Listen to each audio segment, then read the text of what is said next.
homestead. We're at home base for a little while, working on a few things and finishing up a few little things, but we're going to bring you in for a tour, a 10-cent tour. So come on aboard.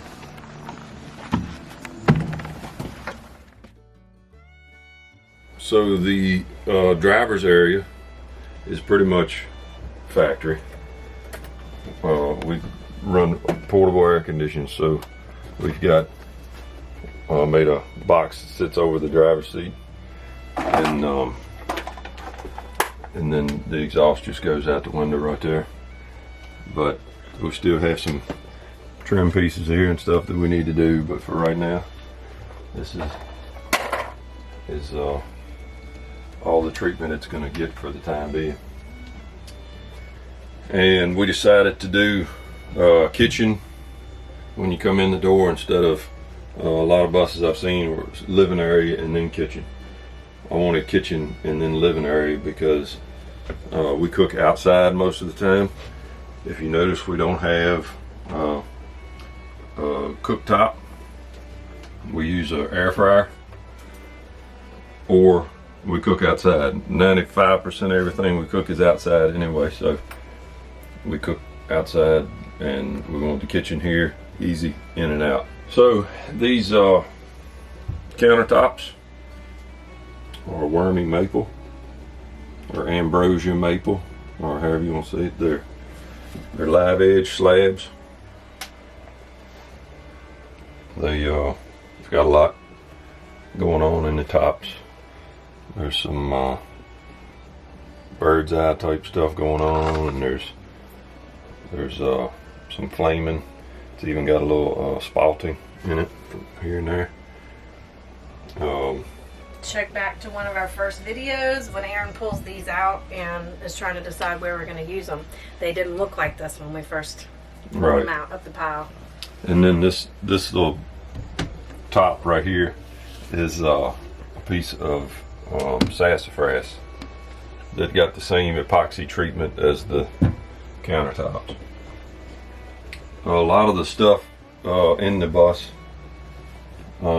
windows and the sink and different stuff throughout the bus, all came out of junk campers that I bought, just regular production RVs, and then I stripped them down for the parts. So the barn was built where the cabinet wood came from, was built in 1901 according to the records that we found.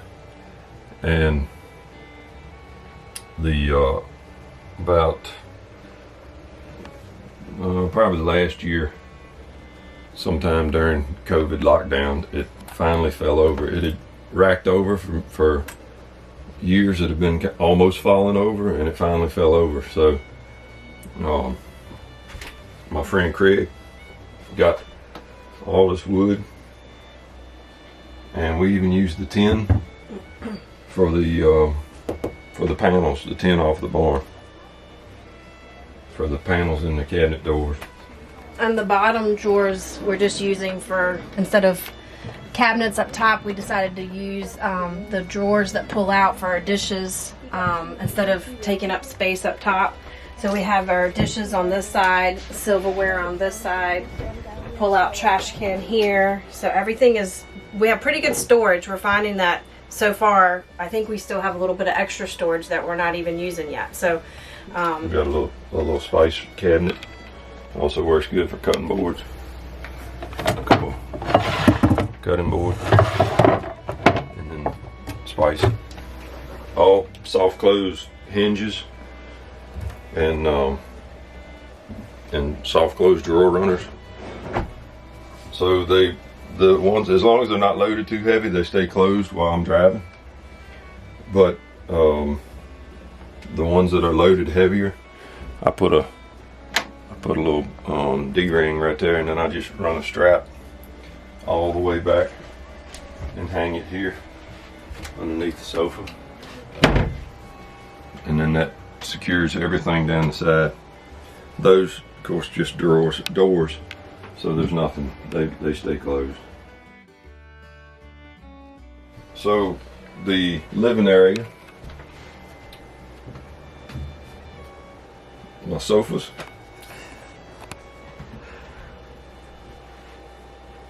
He made them look like wrinkles in them, where it looked like a quilt. Those are individual 2x2 blocks of all kinds of different species of wood that he glued together and then worked it all down. We have storage under both. And yeah, we got storage. Pretty under much homeschool stuff is in here, along with our books. And then this side has a lot of storage as well for just stuff that we use every day, chargers and whatnot. But a lot of storage underneath both of these. So this one is maple, cedar, and then it maple and cedar, and then it's got walnut strips glued in between, and then an accent strip is magnolia that was put through, and then I think this is basically poplar, but it's stained walnut. And don't mind the lightsaber above. Yeah, this is for saving the universe. We have another one over here. Yeah. So we're ready to go. Be prepared. Yep. Alright, so we have more of the barnwood panels here that we use for the wall heading into the kids area. We decided not to put a door here as of right now, just because we need a little more airflow. So come on back to the bunk area. We have boys on the top and girls on the bottom. So right now, they each have their own space and they've decorated it the way they wanted it. They each have 2 drawers. She got some pink flamingo stain on her wood in her bunk. And over here we have the hunter green stain for our 12-year-old daughter's bunk. And they each have 2 drawers under their bed for their clothes and storage. So they each were able to pick out their pull handles for their drawers, which was fun for them. And so far they have plenty of space. Okay, and now we're coming back to the bathroom area. On this side over here is the outhouse or toilet. And we actually made it look just like an outhouse. We had an outhouse for many years where we lived on the river bottom, and the kids really liked the outhouse since we weren't able to take it with us. Red made this one look pretty identical to the one we had on the river bottom. We are trying a composting toilet. We did a DIY composting toilet and we're going to see how we like it. We may end up doing something different, but for now it's working. And then on this side we have the shower, bathroom, vanity. It's going to be like a hybrid wet bath. So we'll have a shower curtain that hangs here, and if a little water splashes out, it should be okay because we did the river rock floor. Red made the custom shower pan, which you can go back and see that on one of our videos. And these are actually pieces from the side of the bus wall that he cut to make look like shingles. Yeah, there you go. This door is actually still usable in case of emergency and for outside showers, extra air as well. So this is the magic room. Nah. This is our bedroom, and we have his and hers drawers and hanging rods. These are made out of different species yet. So I got spalted poplar here, and then maple and sassafras. And this whole wall is tongue and groove magnolia. So he had that from a previous project. And then there's a random block screwed to the wall right here. That's so I put a piece of PVC pipe across my drawers to come down here. and it sits in behind this piece and then behind that, and it keeps them from flying open when we're driving, or when I'm driving. Even though they're soft close, they we found out that they will open when I'm driving, and they will come completely off the runners and crash into the other side. I've had that happen before, and it kind of dinged in the front of my cabinet right here, but it's not that big a deal. But anyway, it's kind of aggravating. So we did the same treatment to the ceiling back here with the shiplap, and there's a few additional species back here, and then bed platform, and underneath the bed platform is storage and my water tanks and plumbing and you know, all that type of stuff. My hot water heater, from which I can show you that, but you know, so utility underneath the bed platform. And this is a queen size bed, so plenty of room. And we chose to keep the window back here open. Instead of closing it off and putting a cabinet there, I wanted the lighting of having the window, and if we're in a really cool place, I want to be able to open that up and take a look outside and hear the night noises when we're in places with night noises. So he just did a shelf, or kind of like a bookshelf up here, and we were going to do cabinet doors, but I really like how it turned out with them being open so that we can use it as a bookshelf. So we got like maybe spruce here, and then I think that is a poplar board maybe, and cherry, and spalted maple, cherry, spalted maple, which this was so rule number 4 in bus building is no two species of it's the same species is not supposed to touch. So there's a few places on the bus where I had to bend that rule a little bit or break it, but this is 2 different species. This is hard maple and this is soft maple. So sorta. So this one's magnolia, this is box elder,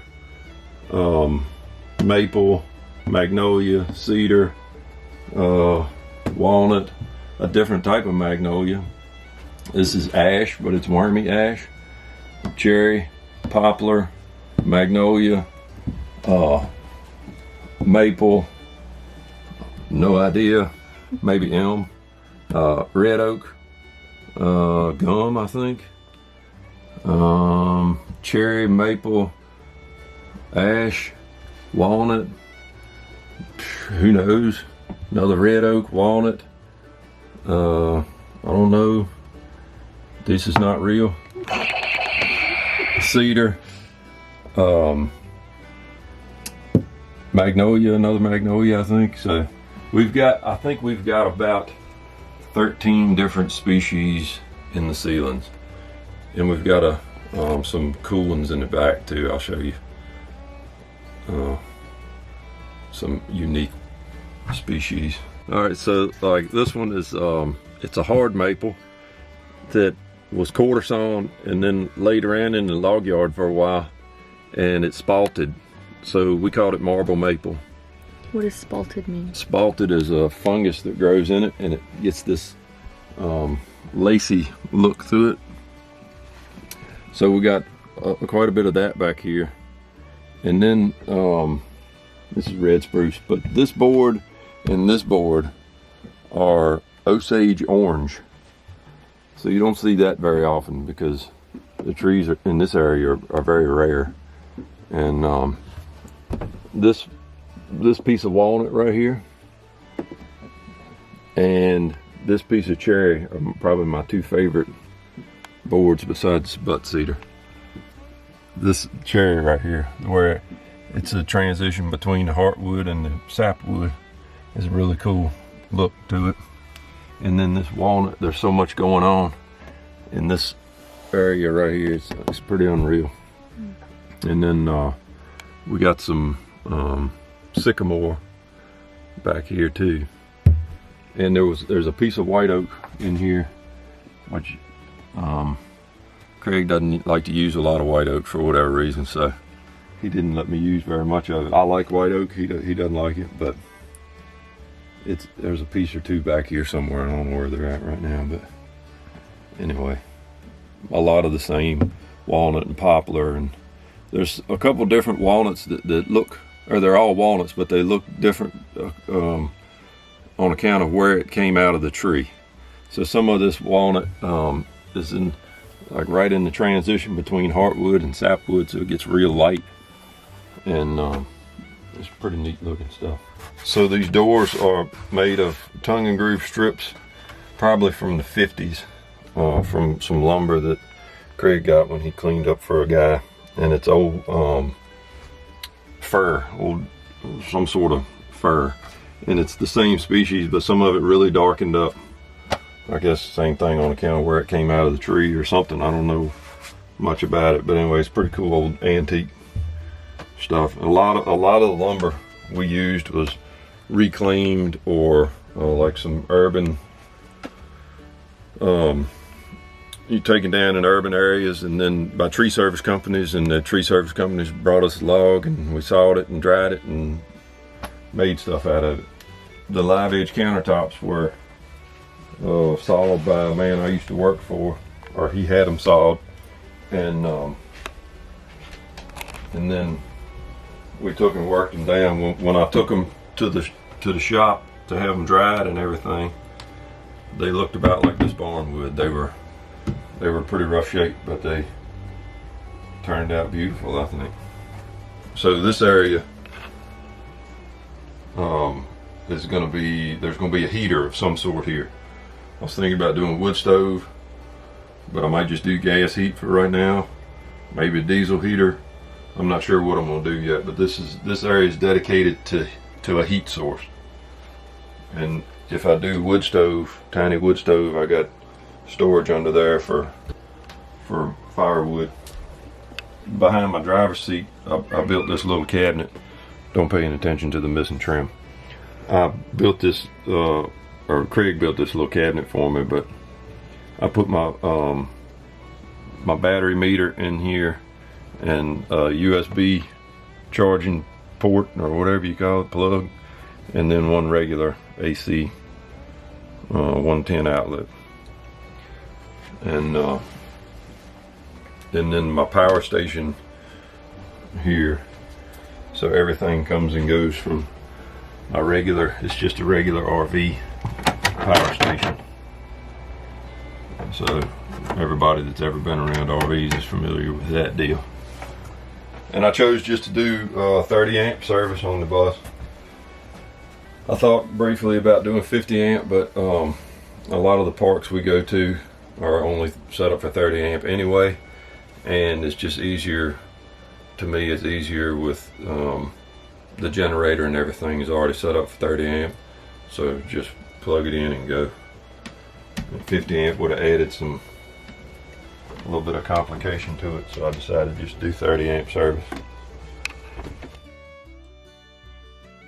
So the outside of the bus is, of course we painted it, but it's fairly normal. Factory, or from the dealer, they had installed two air conditions, so the evaporators or condensers or whatever were mounted here, and they had cut holes in the side of the bus. I used one hole for my propane. Of course it's empty right now, but our propane bracket, or whatever it's called, 2 propane tanks go in there, and then I just cut these covers to cover these other holes. And then my I got the dual underbody storage, so it's all the way across. Because it's a rear engine bus, there's no reason to have a, you know, drive shaft. There's no drive shaft in there, so storage goes all the way across from here down there. So got plenty of underbody storage. I put 18 gauge sheet metal over the took the existing bus windows out and skinned it over with this metal and riveted it all in, and then cut holes for the windows that I wanted to use. So the rear engine bus, it's cat engine. I wanted a Cummins just for ease of parts procurement on the road, but this cat's fine. I can deal with it. I built a hitch for it. I'm still getting the trailer light plug wired up, but I built a hitch for it and put some stabilizer jacks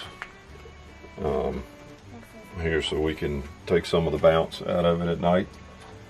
I decided to use this area that was not utilized for anything inside, where the bench all the way in the back of the bus used to be. Now my hot water heater sits right there on that bench, so I just cut a hole there and put my hot water heater there, and it was convenient because all my plumbing and everything is in there also, so it was easy.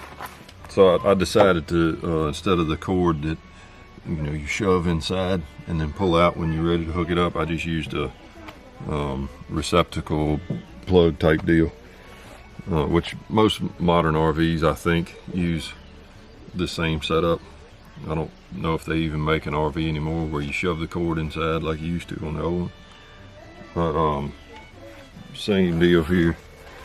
My propane setup, my two tanks, and it had the holes here for the evaporator, so I took advantage of the one hole. I had to make it bigger, but there again, the old doors came off of one of my junk RVs or camper trailers or something, so that was handy. I think I paid $400 for one travel trailer, and then I got an old Class C that still runs, but the camper part of it's not much good, but all I had to do was pay the tow bill on that, so I got some stuff off of that, but most of it came off of the travel trailer.